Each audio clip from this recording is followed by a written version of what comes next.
साथियों नमस्कार, मैं राम अवतार शर्मा, आपका ज्योतिष मित्र। आज का जो विषय है वे दो शादी के योग जानेंगे कुंडली के माध्यम से। उससे पहले हम गणेश जी की वंदना करेंगे, माता सरस्वती की वंदना करेंगे और अपनी राधा रानी की हम वंदना करेंगे और श्री वृंदावन बिहारी लाल की हम चरणों में नमन करेंगे। उसके आगे फिर हम आगे चलेंगे। तो जान लेते हैं, पहले हम वंदना करते हैं। ओम श्री गणेशाय नमः, ओम श्री सरस्वत्यै नमः, श्री राधा कृष्णाभ्याम नमः।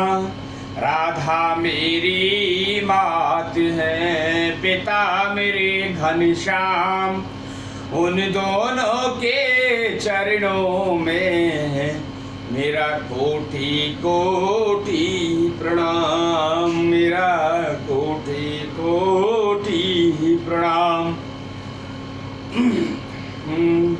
श्री राधा कृष्णाभ्याम नमः, श्री सीतारामराभ्याम नमः, श्री जय जय राधा रमण, जय जय नवल किशोर, जय गोपी चित चोर प्रभु, जय जय माखन चोर, जय जय माखन चोर।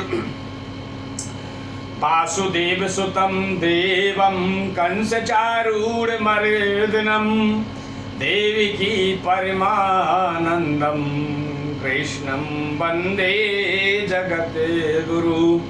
हम ठाकुर जी के चरणों में नमन करते हैं, श्री जी के चरणों में नमन करते हैं, श्री वृंदावन बिहारी लाल के चरणों में नमन करते हैं, सभी श्री सीताराम के चरणों में नमन करते हैं, बाबा शंकर भगवान के चरणों में नमन करते हैं, माँ पार्वती, सभी माता सरस्वती के चरणों में नमन करते हैं और श्री वेद व्यास के चरणों में नमन करते हैं। जय जय राधा रमण, जय जय नवल किशोर, जय गोपी चित चोर प्रभु, जय जय माखन चोर, जय जय माखन चोर। प्रिय दर्शकों, राधे राधे, जय श्रीमन नारायण।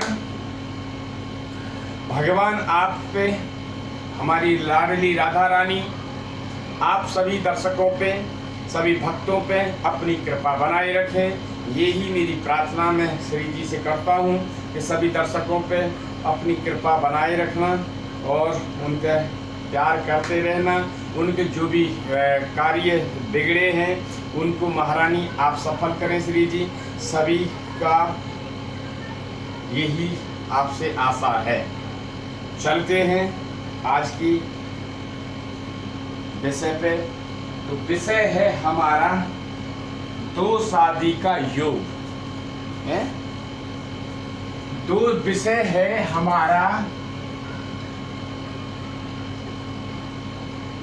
दो शादी का योग जाने कुंडली के माध्यम, जाने क्या कुंडली के माध्यम से। तो ये हमने लिख दिया है। अब इससे पहले हम बात कर लेते हैं आपकी राशियों की।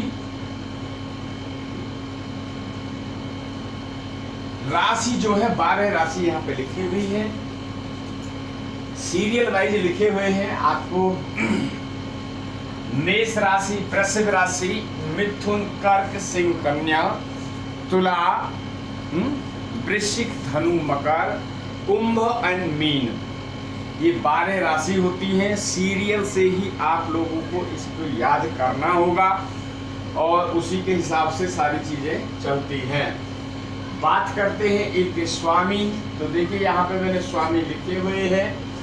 मंगल आपका मेष राशि के मंगल देव हैं और वृषभ राशि के जो हैं आपके शुक्रदेव, मिथुन राशि के जो हैं आपके बुधदेव कर्क राशि के जो हैं आपके चंद्रदेव, सिंह राशि के जो हैं आपके सूर्यदेव, कन्या राशि के जो हैं बुधदेव, तुला राशि के जो हैं आपके फिर आपके आगे शुक्रदेव, वृश्चिक राशि के जो हैं आपके मंगलदेव, धनु राशि के बृहस्पति देव। देन आगे बात करते हैं मकर राशि के जो हैं आपके शनिदेव, और कुंभ के भी शनिदेव, और मीन राशि के जो हैं आपके अगेन बृहस्पति देव। ये हमने राशि जानी और राशियों के स्वामी जाने। बात कर लेते हैं इनकी दृष्टि की। तो दृष्टि जो है आपकी मंगल देव के पास में जो दृष्टि है वो आपकी 4, 7, 8 3 दृष्टि होती है मंगल देव के पास में। यहाँ पे लिखा है मंगल देव के पास, हमने लिख भी दिया है यहाँ पे 4, 7, 8 ये लिखा है। मैं बात करते हैं आपकी शुक्रदेव, ये आपके इनके पास में 1 दृष्टि होती है, और बुध देव के पास में भी 7वीं दृष्टि होती है। और आपके ये चंद्रदेव के पास में भी 7वीं दृष्टि होती है। देन बृहस्पति देव के पास में जो होती है 3 दृष्टि होती है। कौन कौन सी? 5, 7, 9 3 दृष्टि होती है, यहाँ लिखा हुआ है 5, 7, 9। शनि देव के पास में 3, 7, 10 की दृष्टि है, 3 दृष्टि शनि देव के पास में है। राहु देव के पास में जो आपकी बृहस्पति देव के पास रहती है वही दृष्टि उनके पास होती है, 5, 7, 9। देन बात करते हैं केतु देव। तो केतु देव के पास में जो है आपका ऊपर का दृष्टि नहीं है, क्योंकि उनका धड़ यहाँ से नीचे है, इसलिए उनको दृष्टि नहीं है। आगे चलते हैं, इनके जान लेते हैं मूलांक। मूलांक जो है मंगल देव के यहाँ मूलांक यहाँ पे मैंने दर्शाए हुए हैं, ताकि आप लोगों को किसी भी चीज से कैलकुलेशन करने में कोई प्रॉब्लम नहीं आए। तो मंगल देव के मूलांक जो है आपका 10 है, आपका शुक्रदेव का 5, बुधदेव का 6, चंद्रदेव का 3, सूर्यदेव का 7, बुधदेव का 6, शुक्र का 5, मंगल का 10, गुरु का 9 और शनि के 1, और फिर आगे गुरु का 9। ये है आपके मूलांक। अब बात करेंगे कला की। कला जो हमारे इनकी जो होती है, तो कला में जो आप सूर्य देव के पास में 30 कला, चंद्रदेव के पास में आपकी 16 कला, मंगल देव के पास में 6 कला, बुध देव के पास में आपकी 8 कला होती है, बृहस्पति देव के पास 10 कला होती है, शुक्र देव के पास में 12 कला, अगेन शनि देव के पास में जो है 1 कला होती है। तो ये आप हमने बात की कलाओं की। अब बात कर लेते हैं ऊंच और नीच की। तो सीधा मैंने यहाँ पर दर्शाया हुआ है, तो यहाँ से भी देख सकते हैं। देखिए मंगल जो है 10 नंबर में उच्च के हो जाते हैं, और कर्क राशि में नीच के हो जाते हैं। यहाँ लिखा है 4 नंबर।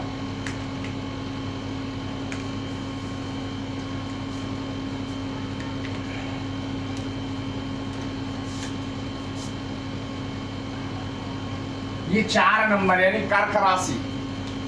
तो कर्क में नीच के हो जाते हैं शुक्रदेव जो है आपके 12 में उच्च के, यानी मीन राशि में शुक्रदेव उच्च के हो जाते हैं, और कन्या राशि में नीच के हो जाते हैं।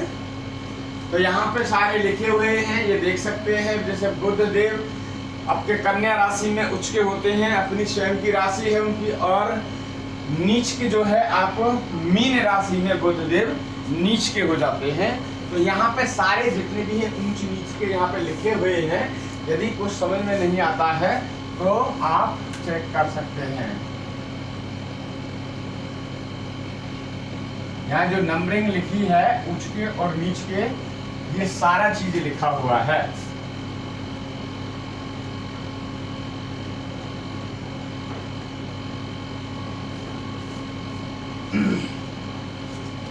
अब बात कर लेते हैं मित्रता और शत्रुता की।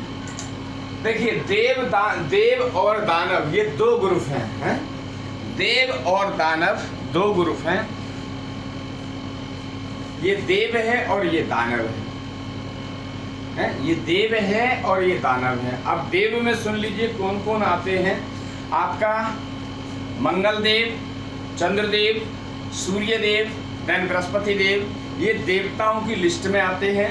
देवताओं के जो गुरु हैं वो बृहस्पति देव हैं। देवताओं के गुरु बृहस्पति देव हैं। और दानव की लिस्ट में आते हैं आपके शुक्रदेव, आपके शनिदेव, राहु और केतु। ये शुक्रदेव जो क्या है, वे दैत्यों के गुरु हैं। शुक्रदेव शुक्राचार्य के नाम से भी इनको जाना जाता है, दैत्य गुरु शुक्राचार्य। तो ये दानवों के गुरु हैं। जैसे हमारे देवताओं के बृहस्पति देव हैं, ऐसे ही दैत्यों के गुरु शुक्राचार्य शुक्रदेव हैं। तो बुध देव को भी कहा जाता है कि वो भी दैत्यों के साथ ज़्यादा रहते हैं, बट ऐसा नहीं है, क्योंकि वो भी सेंटर में बैठे हैं और दोनों पार्टियों से, दोनों ग्रुपों से एक संधि बना के बैठे हैं और उनसे जानेंगे कि उनकी किसके साथ में मित्रता है, किस के साथ में शत्रुता है। तो बुध देव की जो मित्रता है वो सभी, देखिए यहाँ पे शत्रु जो लिखे हुए हैं, दानव दल, शुक्रदेव, शनिदेव, राहु और केतु, तो बुध देव की इनसे सबसे मित्रता है। देन बात करते हैं मित्रता की लिस्ट में आ जाते हैं तो सूर्यदेव, गुरुदेव, तो बुध देव की उनसे मित्रता है। देन बात करते हैं शत्रु की, तो बुध देव की जो शत्रुता है वो आपकी मंगल देव और चंद्र देव से इनकी शत्रुता है। बुध देव की अति शत्रुता है। अगेन अब बात करते हैं आगे ग्रहों की डिग्री के बारे में। देखिए मेरा वीडियो लंबा जरूर होता है, मगर मैं जो टॉपिक होते हैं वो बड़े सावधानी से आप लोगों को समझाता हूं, ताकि आप लोगों को सारी चीज़ें क्लियर हो जाएं और समझ जाएं।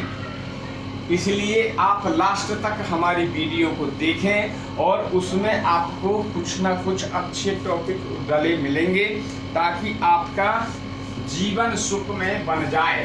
तो यही हमारी प्रार्थना है, आप जमे रहें और जानकारी लेते रहें।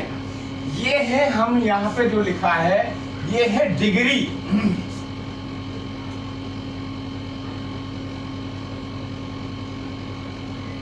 ये हमने लिख दी डिग्री।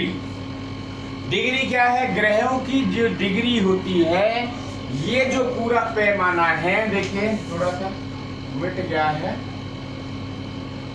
अभी ठीक करते हैं ताकि आप लोगों को दिखाई देता रहे।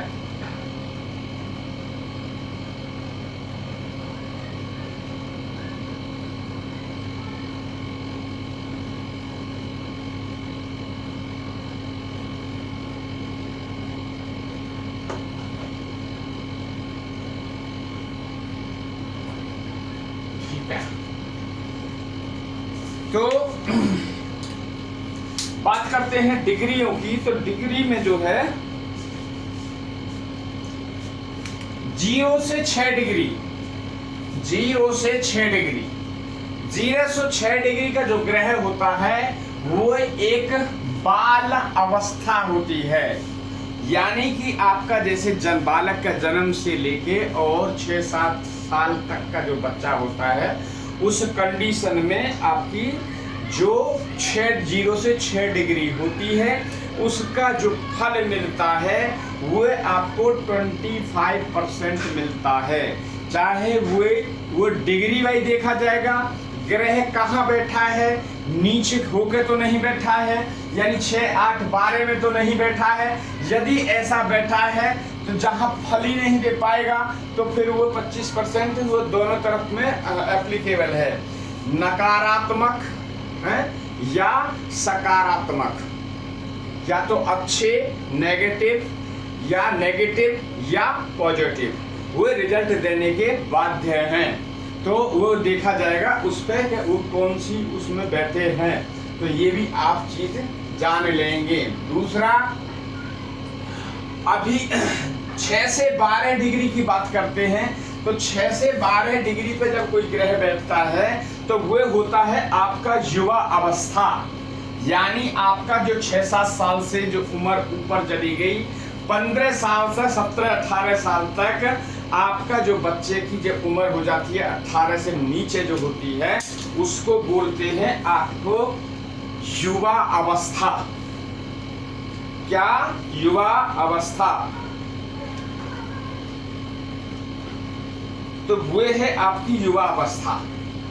उस केस पे क्या है, अब बात है वहां यही हो जाएगा, इसमें जो रिजल्ट आपको मिलेंगे वो आपके 50% आपको रिजल्ट मिलेंगे, चाहे वो नेगेटिव हो चाहे वो पॉजिटिव हो, तो आपको रिजल्ट जो है 50% आपको मिलेंगे।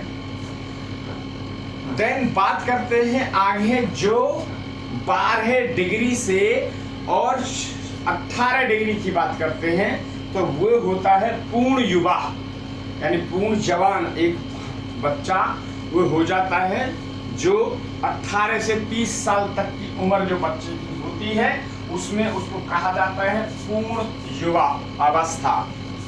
उस केस पे क्या है, वे आपको जो परिणाम मिलेंगे, चाहे वो नेगेटिव हो चाहे वो पॉजिटिव हो, अभी हम बात कर रहे हैं कि कितने % वे आपको परिणाम मिलेंगे उस केस में। तो वे आपको 100% आपको परिणाम मिलेंगे। देखिए, यदि आपका ग्रह योग ग्रह है तो आपको 100% मिलेंगे। यदि वो स्वराशि होकर बैठा है तो 100% मिलेंगे। यदि वो मित्र के घर में बैठा है तो भी आपको 100% मिलेंगे। तो यदि वो नीच का होकर बैठा है तो आपको 100% मिलेंगे, मगर वो मारक में मिलेंगे, आपको नेगेटिव में चले जाएंगे वो। तो इसलिए कहा है कि फल उतना ही मिलना है, 100% तो 100%, चाहे वो पॉजिटिव हो चाहे वो नेगेटिव हो। तो ये बहुत बड़ी समझने वाली बात है। अब बात करते हैं 18 से 24 डिग्री। 18 से 24 डिग्री पे जब कोई ग्रह बैठता है तो वो आपका वृद्ध अवस्था की तरफ चला जाता है। कहाँ चला जाता है? वृद्ध अवस्था। तो वृद्ध अवस्था में जो आपको जो फल जो देता है वो देता है आपको 50%। 50% चाहे वो नेगेटिव हो चाहे वो पॉजिटिव हो। ये सबसे बड़ी बात है, देखने वाली बात है। तो यहाँ पे जो है आपको नेगेटिव या पॉजिटिव रिजल्ट मिलेंगे। तो आपको जानना होगा ग्रहों को कैसे हम टैली करें। तो वे हम कभी जैसे कोई वीडियो वगैरह अभी बनाते हैं, अभी हो सकता है कि किसी की एकाध कुंडली में हम ऐसा डाल दें कि ताकि आप अपने योग ग्रह और मारक ग्रह और अति मारक ग्रहों को आप जान पाएं। उसके बारे में भी बात कर लेंगे एक आध पॉइंट पे, ऐसा कुछ नहीं। तो और आपका जो है ये है वृद्ध अवस्था। देन बात करते हैं आपके 24 से 30 डिग्री पे जब कोई ग्रह बैठा होता है तो उस केस पे क्या है, आपको जो वो हो जाता है पूर्ण वृद्ध अवस्था में चला जाता है। यानी 70 साल से ऊपर किसी की यदि उम्र हो जाए तो वे पूर्ण वृद्ध अवस्था में चला जाता है। वे आपके लिए इतना ही कार्य कर सकता है कि यदि आपका कोई मकान है, गाड़ी है, मकान है, छोटा मकान है, बड़ा मकान है, कोठी है या बंगला है या विला है, तो या फार्म हाउस है, तो उस पे वो बैठ सकते हैं, रखवाली रह सकते हैं। तो ये रहेगा कि हाँ भाई यहाँ कोई बुजुर्ग बैठे हैं, उनका गार्जियन है, और यहाँ पे नहीं तो चोरी करने का कोई मौका मिलेगा, ना किसी चीज़ का मौका नहीं मिलेगा। तो वो उस केस पे वहाँ पे बैठे रहेंगे, मगर उनकी ताकत ऐसी नहीं है कि कोई भाग दौड़ करके ज़्यादा कार्य कर सकें। तो उस केस पे क्या है, वो आपको रिजल्ट मिले 25%। तो ये हमने आज जो है ग्रहों की बात करी, और हमने राशियों की बात करी, हमने उनके राशियों के स्वामी की बात करी, दृष्टि की बात करी, उनके मूलांक की बात करी, उनकी कला की बात करी, उनके उच्च के ग्रहों की बात करी, नीच के ग्रहों की बात करी, देन आपके मित्रता शत्रुता की बात करी, डिग्री की बात करी, और भी कुछ आगे जानेंगे। तो इससे पहले जिस काम के लिए आज आए हैं वीडियो लेके, देखिए जाने दो शादियों के योग कब बनते हैं। पहले तो ये जान लें सबसे पहले तो कि दो शादियों के योग कब कब बनते हैं। तो दो शादियों का सीधा फंडा है, यदि किसी की पत्नी किसी कारणवश, पहले तो ये है मेरी प्रार्थना ये है कि भगवान किसी के साथ में ऐसा ना करें, ऐसा ना हो कि किसी की पत्नी एक्सपायर हो जाए, गुजर जाए किसी बीमारी से या किसी एक्सीडेंट वगैरह से। तो ऐसा मैं तो प्रार्थना यही करूंगा कि ऐसा किसी के साथ ना हो। तो यदि किसी के साथ में ऐसी घटना घट जाती है तो उस केस में क्या होता है, यदि वो शादी योग्य है तो वो शादी उसकी दोबारा होगी। इसको वैसे कहा गया है, इस योग को मांग भरो सजना भी इसको कह देते हैं, मगर ये चीज ठीक उच्चारण में नहीं आता है। तो मांग जो है, मांग भरेंगे उनके सजना, तो जब कितनी बार भरेंगे तो वे योग में देखा जाएगा। दूसरा क्या होता है, यदि दूसरी जो कोई शादी होती है तो पति पत्नी में संबंध हुआ, शादी हुई, लव हुआ, अफेयर हुआ, फिर उसका अरेंज हो गया, अरेंज मैरिज हो गया, और कुछ ऐसी बात वगैरह के जो कुछ योग भी होते हैं, क्योंकि जो विधाता ने जो बना के भेजे हैं योग तो योगों के ही उससे होता है। तो कई बार क्या होता है, डिवोर्स भी हो जाता है, तलाक भी हो जाता है, डिवोर्स हो जाता है, तो उस केस में भी दूसरी शादी के चांसेस बनते हैं, दो शादी के योग बनते हैं। अभी सीधा हमने लिखा है दो शादी का योग जाने कुंडली के माध्यम से, वैसे इसको कह रहा है मांग भरो सजना भी बोल देते हैं, तो यहाँ पे हम लिख देते हैं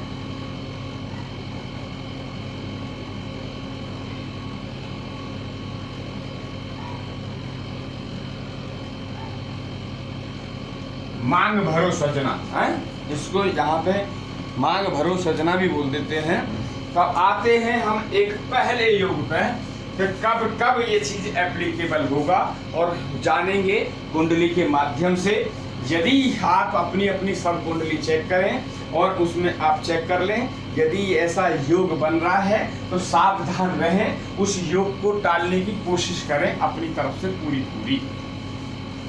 ऐसा नहीं है तो खुशी नहीं मनाएं कि हाँ हमारी योग कुंडली में दो शादी का योग बन रहा है तो हाँ हमारी दो शादी होंगी। अरे आप तो खुशी मना रहे हो, मगर आपकी धर्म पत्नी, तो उससे पूछ कर देखो ना दो शादी के लिए क्या होता है। दो शादी के लिए जब नाम सुनती है उनकी धर्म पत्नी, तो वो तो एकदम बेहोश हो जाते हैं। तो आपको ये चीज देखना होगा, उस चीज को अवॉइड करना होगा। पहला योग हम जानेंगे आपकी जो है मेष लगन से।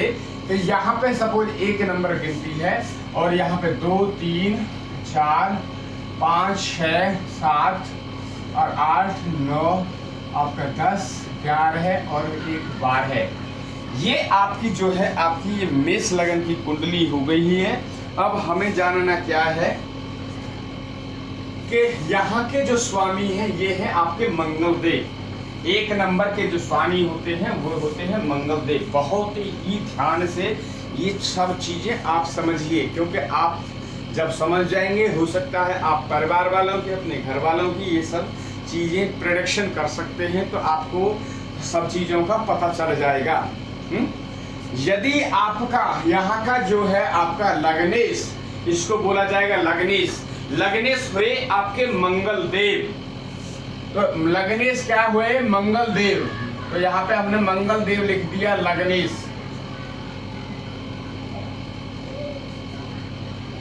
मंगल देव हुए। और सप्तम, जो सप्तम हाउस होता है वो आपके बिजनेस का होता है, आपके बिजनेस पार्टनर का होता है, आपके लाइफ जीवन का लाइफ पार्टनर का होता है। तो ये सप्तम हाउस जो है उससे देखा जाएगा।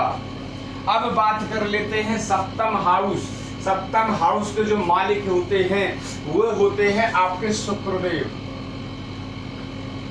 अब जानने वाली ये बड़ी बात है, यदि शुक्रदेव और मंगल देव की यदि युति 6 8 12 में हो जाती है, यदि 6, यहाँ पे हम लिख दें, यहाँ पे देखिए बुधदेव यहाँ पे विराजमान है और यहाँ पे हम मंगल देव भी लिख देते हैं, मंगल देव और आपका शुक्रदेव। मंगल देव और शुक्रदेव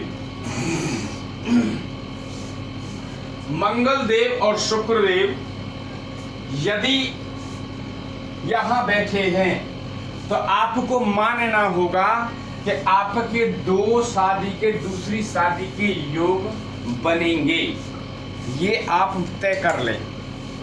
यदि छठवें भाव में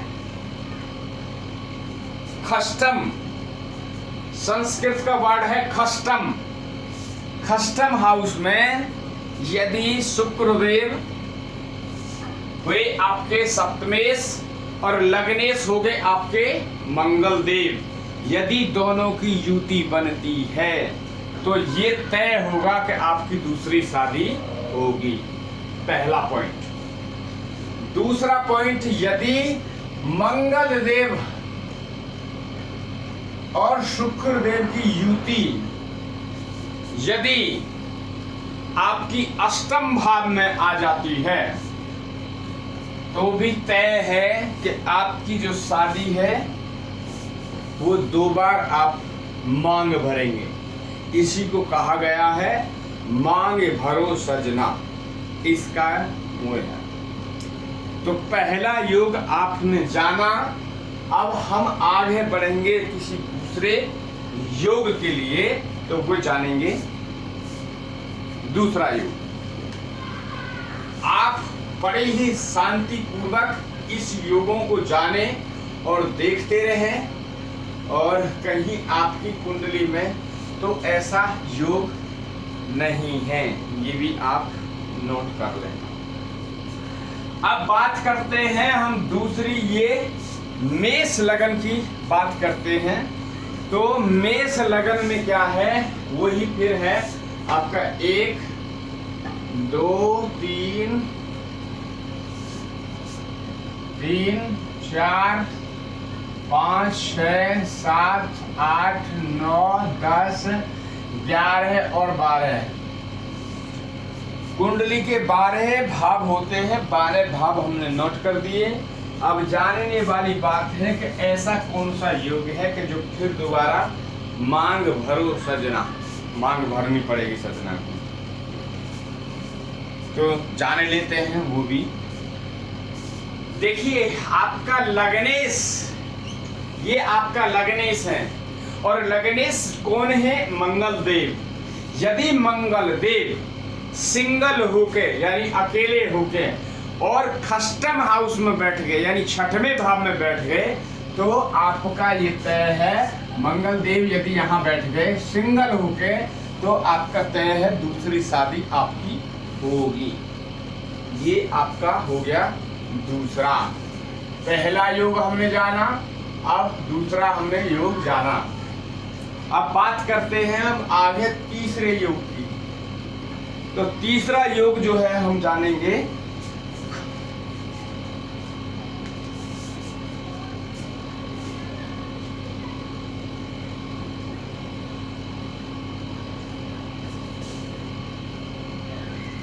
आप रुके रहें और चैनल को सब्सक्राइब करें, और ठीक रात में 9 बजे हम आज करेक्ट ठीक 9 बजे फिर लाइव आएंगे। आपके प्रश्न होंगे और समाधान हमारा होगा, तो आप जुड़ना ना भूलें। यदि आपके कोई प्रश्न है तो आप आइए, ठीक 9 बजे मैं लाइव पे होऊंगा। प्रश्न आपके होंगे और उत्तर हमारा होगा। चलिए आप तीसरे योग के लिए हम चलते हैं। तो तीसरा योग जो है आपका, ये है आपका मेष लगन से ही। अब उदाहरण के तौर पे हम ये चल रहे हैं कि यहाँ पे 1 नंबर की गिनती लिखी हुई है, 1 नंबर की यानी मेष। मेष यहाँ है तो 7 यहाँ आता है, चौथा है आपका 10वां, पंचम, छठम, 7 8 आ गया, 8 9 11 12 आपका 2 और 3, ठीक है। ये आपकी फिर कंप्लीट तैयार फिर होती है। अब जानने वाली बात है कि यदि कौन सा ग्रह ऐसा कहाँ बैठेगा कि जो 2 शादी का आपका योग बना देगा, है। यदि आपका 2 शादी का योग बना देगा। तो जान लेते हैं, यदि पहला जो लग्नेश है, ये लग्नेश यदि आपके सप्तम हाउस में बैठ जाता है, सप्तम हाउस में मंगल यदि आपका बैठ जाता है, तो ऐसे में नंबर 1 तो ये है कि वो जो है जिसकी भी ये कुंडली है वो मांगलिक है।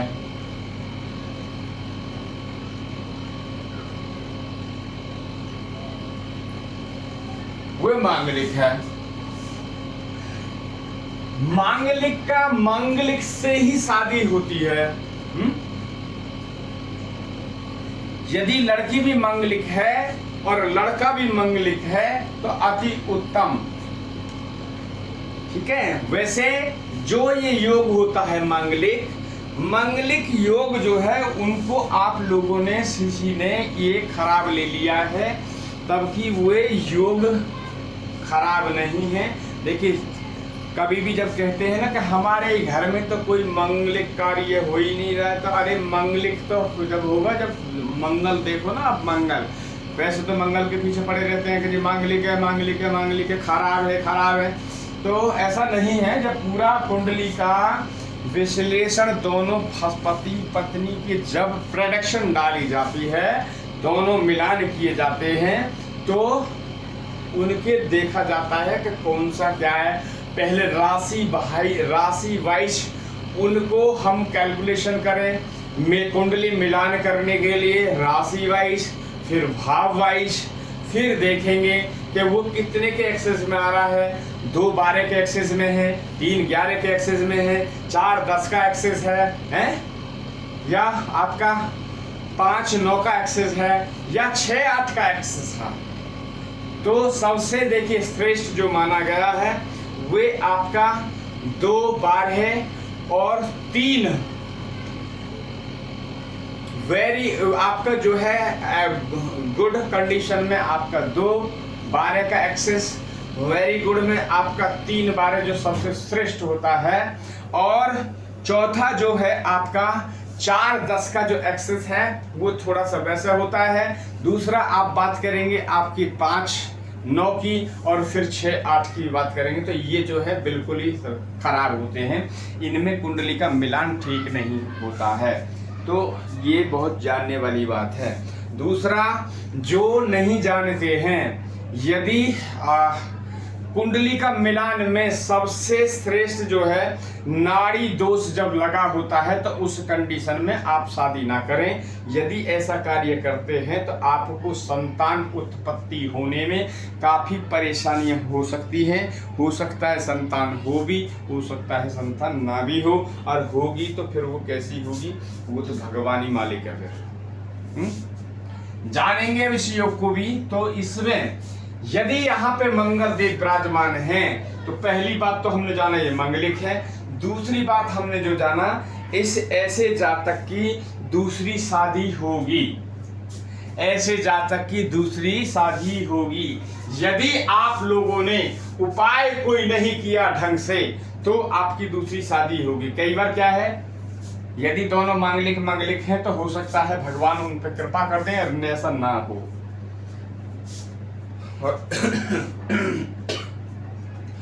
और तो मंगलिक तो 100% तय होना। यहाँ मंगलिक तो हो गई, सिर्फ सर लग्नी सप्तम हाउस में आ जाएंगे, तो उपाय वगैरह होंगे तो थोड़ा सा शांति हो जाएगी। तो यहाँ उपाय जरूरी है, नहीं तो दूसरी शादी का योग यहाँ बनता है। चाहे वो पहली से तलाक हो, चाहे वो किसी भगवान ना करे कोई ऐसी घटना घट जाए कि किसी का एक्सीडेंट हो जाए या किसी का कुछ ऐसा हो जाए, तो मेरी तो प्रार्थना यही है कि भगवान आप लोगों के साथ कभी ऐसा ना हो, आप प्रसन्न रहे, खुश रहें, और अपने जो लाइफ मियाँ बीवी जो हस्बैंड वाइफ जुड़े हैं वो सदा अपने जीवन को बिता कर जाएं। यही मेरी प्रार्थना है प्रभु से और अपनी श्री राधा रानी से, वे आप पर कृपा करेंगी। ये आपको आशीर्वाद है। तो हमने जाना ये आपका तीसरा योग। अब चलते हैं हम चौथे योग की तरफ में, देखेंगे चौथा योग क्या है।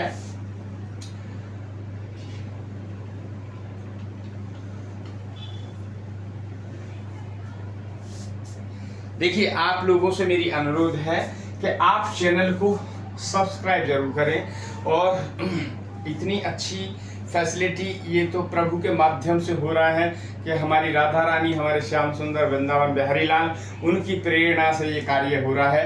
नहीं तो हमारी कोई सामर्थ्य नहीं है कि जो हम आप लोगों के सामने खड़े हो सकें इस कार्यक्रम को लेके, क्योंकि जो भी कुछ प्रेरणा देते हैं, जो भी सटीक वो हमें संदेश देते हैं, वे श्री राधा रानी और वृंदावन बिहारी लाल की तरफ से आते हैं। और उनके पास से जो उनके वहाँ पे सैटेलाइट लगी हुई है और हमारे पास में एक छोटा सा उनका एंटीना है, इसी के माध्यम से हमारे पास सिग्नल आते हैं और वो प्रेरणा हमें आती है, तभी हम आप लोगों के साथ में खड़े होते हैं। नेक्स्ट योग के लिए बात कर लेते हैं, वो भी हम बात करेंगे आपकी मेष लगन से ही। ये उदाहरण के तौर पर चल रही है 1 2 3 4 5 6 7 8 9 10 और 11 12। देखिए, सबसे पहले आप जान लें करूर ग्रह जो पाप ग्रह हैं, यदि पाप ग्रह आपके कहाँ लाइफ पार्टनर सप्तम हाउस में यदि पाप ग्रह बैठ गए तो ये निश्चित है कि आपका दूसरा, चाहे उनका पहली का तलाक होगा और दूसरे डिवोर्स होगा और फिर दूसरी शादी आपकी तय है होना। तो ये है फिर आपका मांग भरो सजना, फिर दोबारा आ जाएंगे। अब पाप ग्रह जान लेते हैं कौन कौन बैठते हैं, तो ये क्या क्या यहाँ पे प्रभाव पड़ता है, ये चीज आप जान लें।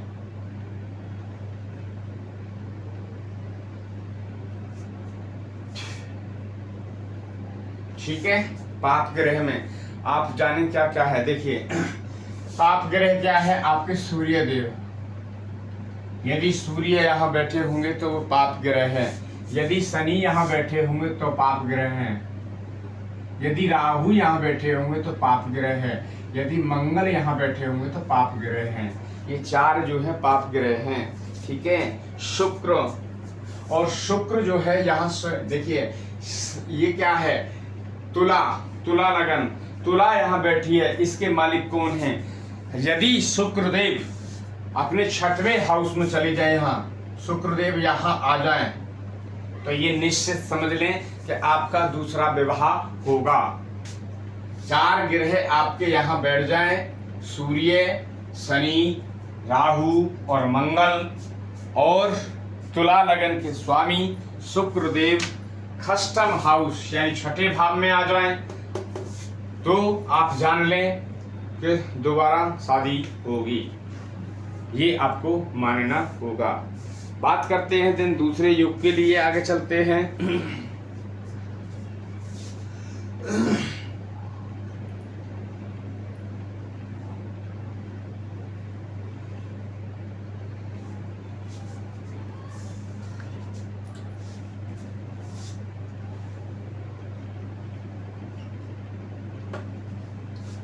देखिए, अभी हम जो बात करते हैं ये एक एग्जाम्पल है कि हम 1 नंबर से ही चल रहे हैं, ऐसा कुछ नहीं है। ये सब जगह एप्लीकेबल होगा, वो ग्रहों पे होता है। मेरे को आपका लगन से नहीं हो रहा कि कौन से मेष लगन है, कौन सा उस पर बैठे हैं, तो ये सबसे पहले जान लें। अभी यहाँ पे क्या है, मेष लगन, यदि यहाँ पे सूर्य देव, यदि सूर्य देव यहाँ बैठे हैं 1 नंबर हाउस में, ये है आपका लगन। लगन हमेशा यही होता है, चाहे गिनती कोई भी लिखी हो, ये आप लोगों को जानना होगा, है? तो ये बहुत जरूरी है। अब यदि मंगल यहाँ बैठ जाए, अब यहाँ से मंगल जो है, देखिए मंगल यहाँ से कौन सी दृष्टि डालेंगे आपके लगन पे, वे आपके उस पे 4थी दृष्टि यहाँ डालेंगे। तो 4थी दृष्टि डाल के यहाँ से 1 2 3 4 4थी जब दृष्टि डालेंगे तो आपके लगन को वहाँ डैमेज डालेंगे। तो इस केस से क्या होगा, आपकी दूसरी शादी के योग बनेंगे। तो ये भी हमने जाना, यदि पहले हाउस में है कोई भी गिनती लिखी हो, सूर्य वहां लिखे हों और मंगल यहाँ लिखे हों, तो जान लेना आपकी दूसरी शादी होगी। क्या दूसरी शादी होगी। तो ये रहा आपका कौन सा 5वां, ये 5वां योग था। यहाँ हमने 5वां जाना। अब आगे चलते हैं 6वें योग की तरफ में, तो जानेंगे क्या है।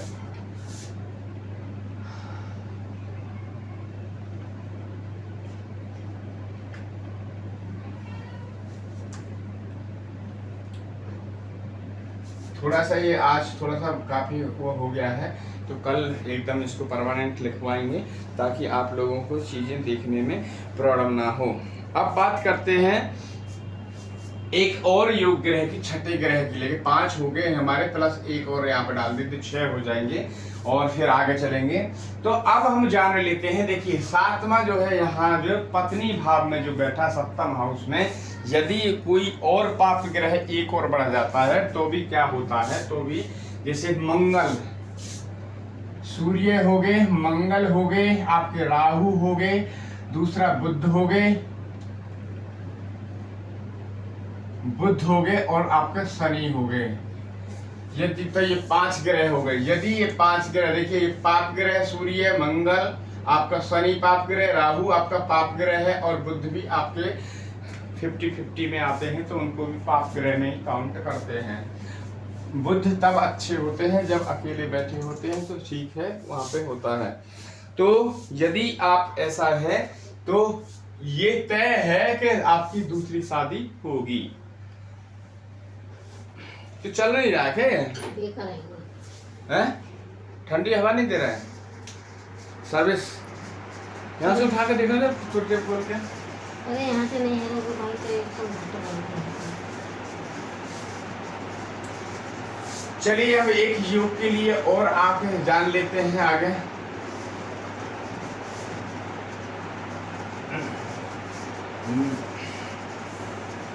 हमें जानना होगा आगे एक दूसरे योग के लिए। यदि आपके मंगल यहाँ पे बैठ जाते हैं लगन में, और मंगल जो है आपको फिर आपकी पत्नी भाव को देखेंगे कौन सी दृष्टि से, आपकी 7वीं दृष्टि से। 1 2 3 4 5 6 और 7, 7वीं दृष्टि से मंगल यहाँ देखेंगे, तो भी आपका दूसरी शादी का योग जो है बनेगा। ऐसा आपको देखना है।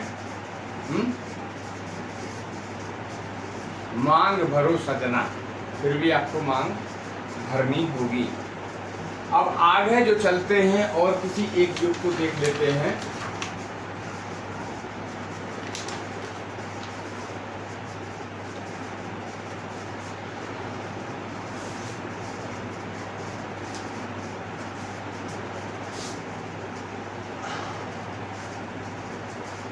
ये हमने जो है मेष लगन जो ली थी उदाहरण के तौर पे ली थी, मगर ये आप ऐसा ना कहें कि मेष लगन जो है उदाहरण के तौर पे ली है। इसमें कोई भी योग आपकी लगन हो सकती है, वो सब पे चीज एप्लीकेबल है।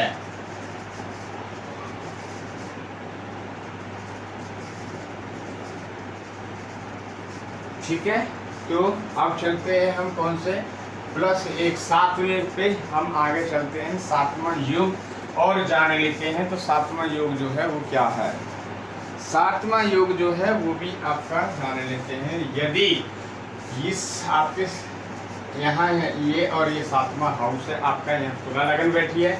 यदि यहाँ बुध बैठ जाते हैं, शुक्र बैठ जाते हैं, बुध और आपके शुक्र यहाँ बैठ जाते हैं, और सूर्य भी साथ में बैठ जाते हैं, तो ये योग भी जो है आपका दूसरी शादी का योग बनता है। ये भी आपको दूसरा शादी का एक योग बनता है। अब बात कर देते हैं एक छोटे से और एक लास्ट योग के लिए, जो 8वां योग होगा। तो 8 योग से पूरा टोटल कैलकुलेशन होता है, तो अब देखेंगे कैसे होता है।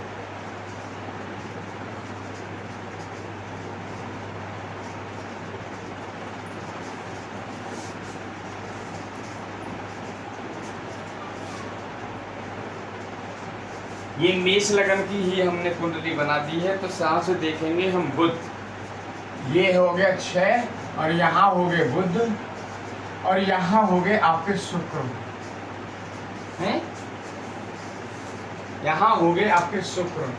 यदि ये राशि परिवर्तन जो हो जाता है, एक क्योंकि यहाँ बुध, ये क्या है कन्या, कन्या लगन, ये क्या है आपकी तुला लगन।